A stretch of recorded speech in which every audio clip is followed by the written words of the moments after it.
Well, Thabo, we've been interacting with residents on the ground, trying to find out how dire the situation is, understanding that they haven't had consistent water supply. They're saying that when they actually are fortunate enough to have water come out of their taps, the water is not clean or safe for consumption. But because most people that live here are unable to afford bottled water or water that's being sold by trucks, we are told, then they've got no choice but to use this water that is not clean. We've seen the water, sometimes it looks greenish and it has some foam, and they're saying that they've got no choice but to, consume that water because they've had this issue and it has been ongoing for quite some time. Thabo, you'd understand that there's been a number of officials that have come to Hammanskraal and speak to residents about their water challenges. A series of promises, have been made by these officials. We remember that the former Minister of Water and Sanitation spoke to residents last year and promised them that by September 2024, they will have access to safe drinking water. But by the look of things, that has not been the case. But let's get some answers from the councillor of the area as we are at one of the reservoirs. And it looks like there's been, some work going on. We want to understand what's being done and when can these residents expect to have access to water. So thank you very much for your time. I mean, residents are complaining about the quality of, the water in the area, and we are at one of the reservoirs. It looks like work is being done to address the issue. Tell us about what is happening here. Thanks very much, and also to your listeners.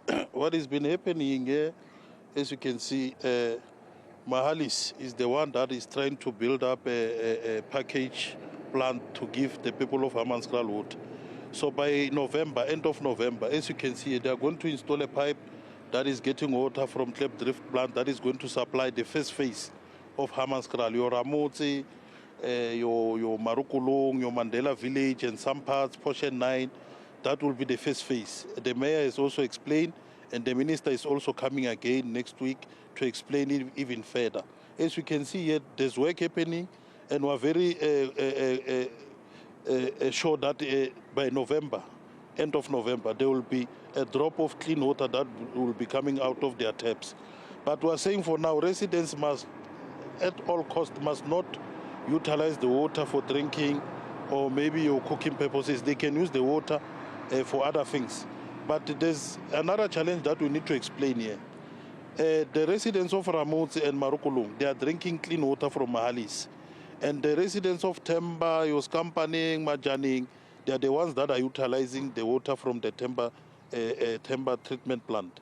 That means that water is not safe for consumption. But the water that is coming here, the little that we get from Mahalis is clean. But we need to increase capacity as they are building a package plant so that we are able to reach Temba's company, Unit D, and other areas of Hammanskraal. Mm-hmm. Let's speak about the issues of trucks. We understand that trucks, are distributed to these affected areas so that people can at least have, access to water for drinking. But these residents are saying that these trucks are supplying certain people and they are allegedly also selling water to people. And most of the people that we've spoken to are unemployed. What are you saying, Councillor? I think the issue of trucks, we have private truckers who are selling water privately. The trucks that are for the city, they supply residents. Then there's an issue that we need to manage, that there's people who are doing it privately. Because of there's people that can afford, will approach a person who has a truck, who's using it privately and get water for him or herself. But now we're happy that we have ward committees. Ward committees will be able to assist us also in terms of ensuring that they work closely with the residents, they assist us councillors so that we're able to give our communities water. But even before ward committees, we had communities within the wards who were coordinating those trucks. Remember, those trucks are allocated. We give leaders in communities to say, this is the number for the person who's driving the truck or the coordinator. Whenever you need water, you need to call such a person. If the person doesn't respond or doesn't answer you, you come back to the council and then we'll make sure that the water that you need, you get it. Mm-hmm. Yeah, so that's how we've been doing it. So, but the issue of private sellers, it's something that we can't control. And it will seem like the tankers from the city are the ones that are selling water to the community. But we also made a call to say, whatever the truck that you see, take it a picture, get a number plate, so that we're able to verify with the city. Is this the truck that is contracted with the city that is selling water? Councillor, before I let you go, you've given us a deadline as to when people should expect running water in their taps. And you might have heard me earlier on mention that these residents have heard this before from ministers and other officials that, have come before to address them, understanding that the issue of water in Hammanskraal has been ongoing for a couple of years.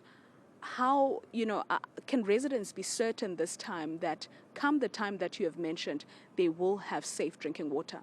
Yes, we can be certain, but as I mentioned, not everyone at the go will get clean water. There will be certain areas we are going to announce them. The mayor will do so. Even the minister will also do the same, so that they inform the community that this first batch, they are the ones that are going to get clean water by November. But there's another issue that you'll understand, that in construction, sometimes there's delays that are unforeseeable, something that the contractor didn't anticipate. For argument's sake, you see it's cloudy now. If it can rain, that means a contractor will lose a day or so. So those are challenges that they normally come. But we are certain that at least by end of November, we should ensure that the first batch that needs to get clean drinking water, they get it. Thank you very much for your time, Councillor. End of November is the deadline for at least the first phase of what we are seeing right behind me.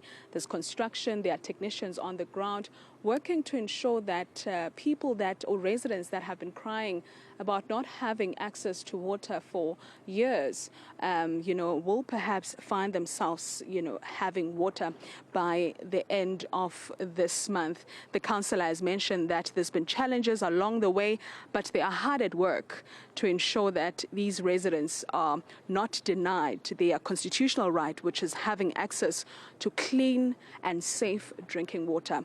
Tabo, back to you in studio. All right, Zola Sholwana, appreciate it.